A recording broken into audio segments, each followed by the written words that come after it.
We take you back to West Pokot County, that is specifically in Kapengure, where Stephen Leto is on the ground to give us an update that, Stephen, it's been more than 60 hours since the tragedy. We still hear of rescue operations and, of course, the retrieval of the bodies of those that may have lost their lives.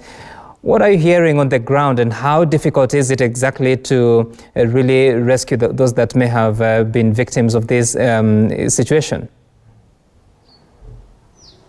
Well, thank you, Sam. But horror still grips the county of West Pokot, and fear spread across neighboring counties of neighboring villages, of 4 villages that were hard hit by the landslide that was reported on Friday night during the heavy downpour that led to now the death of several people. Contradicting figures, Sam, with between the national government and the county government. The county government of West Pokot puts the number or the death toll at 54, but the national government insists that only 43 people have been confirmed dead. That paints a picture of an uncounted number of people who are still buried underneath the earth, and that is in Nyalkulian village, as well as Parua, Tabach and Tawaka villages in West Pokot. Where we are now is the county hospital, or Kapengure Hospital, where those who were injured were brought, and even those who had lost their lives were also brought here. But we understand, Sam, that rescue operations in terms of trying to get the bodies from deep inside where they have been buried outside are still ongoing. More than 15 bodies are still missing, and that is what the national government and the county governments say they are trying to see how they are going to retrieve it.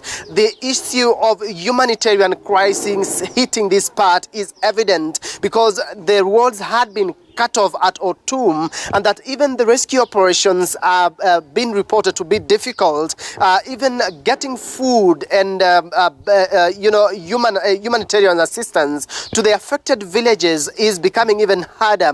And so the Red Cross, even as the Red Cross continues to struggle to get the foodstuff and even other requirements to those affected, it is becoming hard, and that is why the national government is giving police as well as military choppers to assist in the operation. We are told that about 10,000 people, or even more, have been displaced in the landslide during that sporadic rain that was caused by water infiltrating the soils uphill and washing down the village that has been there. Even one family losing about 7 children. Painful as it is, the government says or is urging the residents of West Pokot who are living in higher grounds to move to safer grounds to avoid an occurrence of the same. And so the situation remains as is, but we understand that about 600 people have already been discharged who had suffered minor injuries, with about 18 still in hospital, with 2 in critical conditions having been moved to the Moi Teaching and Referral Hospital in Uasin Gishu County. Yesterday,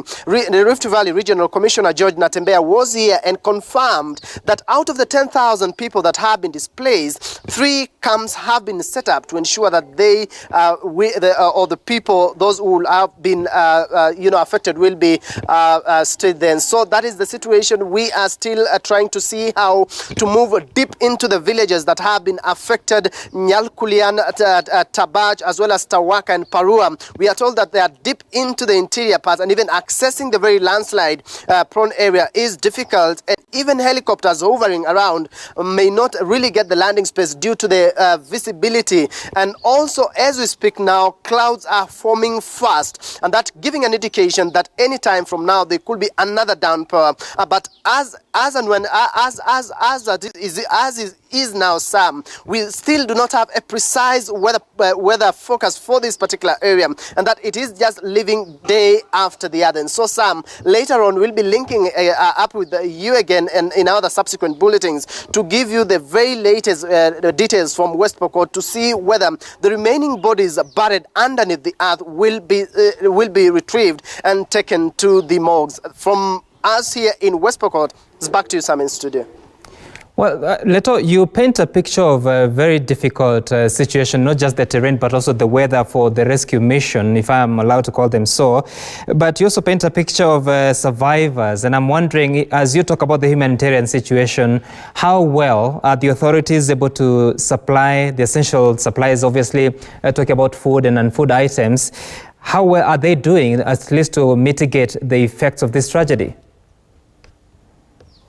It is very difficult in terms of movement. Terrain itself, moving food and non-food items to the affected persons is even becoming a bigger challenge and a greater headache for both the county and the national government. They have been able to recall the officers from or engineers for the Kenya National Highways Authority to fix the cut-off part of the Otum Road to ensure that the movement of the humanitarian assistance can get to the affected villages very quickly. But even the distance is another issue.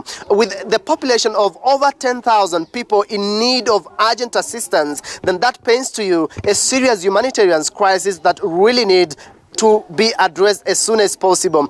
But even as that notwithstanding, the process or even getting those who have been affected to safer grounds is even another challenge, Sam.